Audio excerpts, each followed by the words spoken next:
Matthew chapter 5 begins the Sermon on the Mount, where Jesus presents the Beatitudes and teaches about true righteousness. This chapter emphasizes the values of the kingdom of heaven and calls for a deep, heartfelt commitment to living according to God's will. Verse 1 to 2. Now when Jesus saw the crowds, he went up on a mountainside and sat down. His disciples came to him and he began to teach them. Jesus' decision to teach on a mountainside symbolizes a place of revelation, reminiscent of Moses receiving the law on Mount Sinai. Sitting down to teach indicates his authority, and the presence of his disciples highlights the importance of his message for all followers.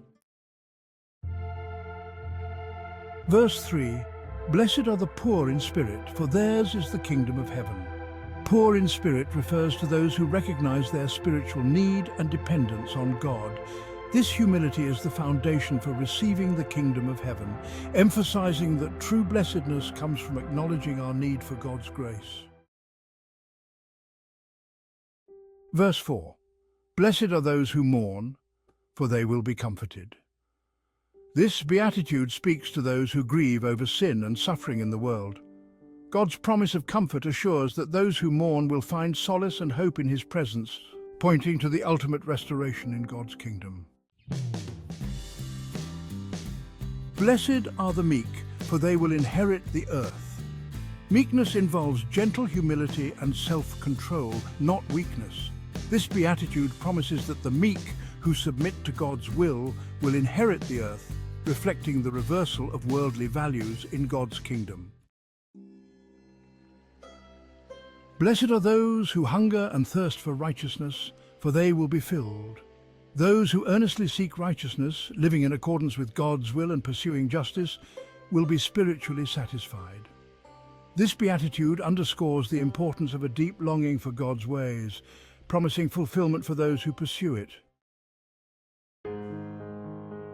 Blessed are the merciful, for they will be shown mercy. Mercy involves compassion and forgiveness towards others. This beatitude assures that those who extend mercy will receive God's mercy in return, highlighting the reciprocal nature of grace and forgiveness in the kingdom of heaven. Blessed are the pure in heart, for they will see God. Purity of heart means having sincere intentions and a desire for holiness. This beatitude promises that those who maintain a pure heart will experience a close, personal relationship with God, seeing Him in their lives and ultimately in eternity.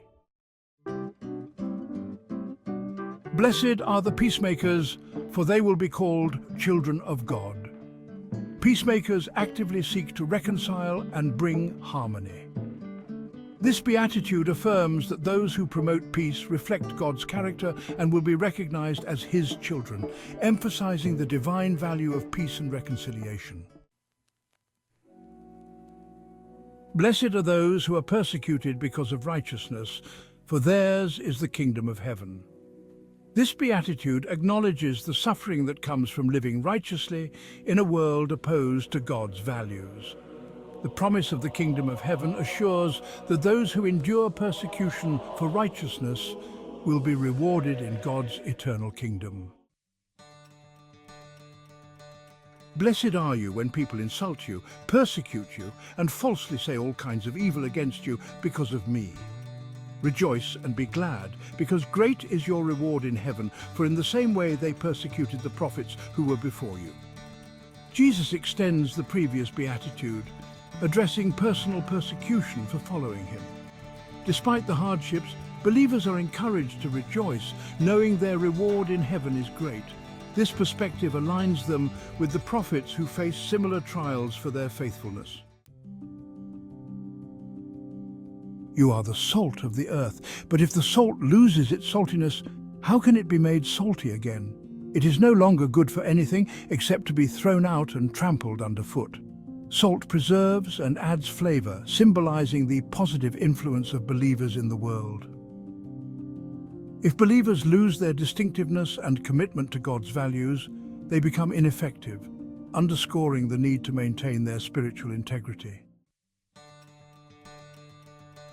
You are the light of the world. A town built on a hill cannot be hidden. Neither do people light a lamp and put it under a bowl. Instead, they put it on its stand, and it gives light to everyone in the house. In the same way, let your light shine before others, that they may see your good deeds and glorify your Father in heaven. Believers are called to be a visible and positive influence, illuminating the world with their good deeds. This light points others to God, bringing glory to Him. Jesus emphasizes the importance of living out one's faith openly and courageously. In the first part of Matthew chapter 5, Jesus presents the Beatitudes, teaching about the values and characteristics of those who belong to the kingdom of heaven. He calls his followers to be salt and light, influencing the world with their righteousness and good deeds.